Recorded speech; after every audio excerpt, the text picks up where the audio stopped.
शहीद दिवसको अवसर पारेर आज आबाट आमा देशैभरिका हलहरूमा लागिरहेको छ।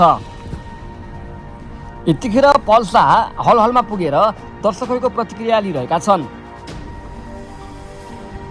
दर्शकहरूले पनि आबाट आमा एकदमै राम्रो भएको, एकदमै उत्कृष्ट फिल्म रहेको प्रतिक्रियाहरू दिइरहेका छन्। आबाट आमा र छोराको सम्बन्धको बारेमा देखाउन खोजिएको बताएको छ। फिल्ममा प्रदीप रावत, विपिना थापा, पल शाह, सिमरन पन्त, साइगस पोखरेल, उषा उप्रेती, रविन्द्र झा, गजित विष्ट, अंशु महर्जन जस्ता कलाकारको अभिनय रहेको छ।